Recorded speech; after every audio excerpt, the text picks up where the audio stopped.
Question number 15, এটার simplification থেকে দিয়েছে, যেখানে আমাদের উপরে একটা টার্ম আছে, নিচে একটা টার্ম আছে। তো প্রথমে আমরা যদি উপরের যে টার্মটা সেটা যদি সলিউশন করার চেষ্টা করি, তাহলে সলিউশন করার চেষ্টা করলে আমরা যদি 45কে যদি ভাঙার চেষ্টা করি, তাহলে 45কে আমরা কত লিখতে পারি? 5 গুণিত 9 লিখতে পারি। 20কে আমরা কত লিখতে পারি? 4 গুণিত 5 লিখতে পারি। আবার 245 যেটা আছে সেটাকে যদি আমরা লিখি তাহলে এটা হয় 49 গুণিত 5, এটা 245 হয়, আর এখানে তো √5 আছে।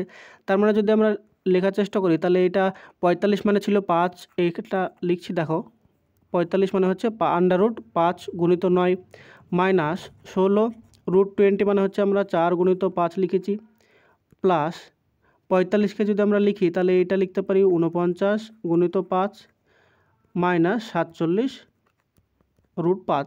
এবার দেখো, রুটের ভেতরে যদি 9 থাকে তাহলে সেটাকে আমরা বাইরে নিয়ে কি লিখতে পারি? 3 লিখতে পারি। তাহলে 3টা 24-এর সাথে মাল্টিপ্লাই করে 3 24 72 হবে, 72, আর √5টা ভেতরে থাকবে, তাহলে 72 √5 মাইনাস 2টা যদি রুটের ভেতর থেকে 4টাকে নিয়ে আসি তাহলে 2 হয়, তার মানে হচ্ছে 16 2 হচ্ছে 32 √5 প্লাস 49-এর বর্গমূল হয় 7, তার মানে এখানে আমরা লিখতে পারি 7 √5 আর মাইনাস 47 √5।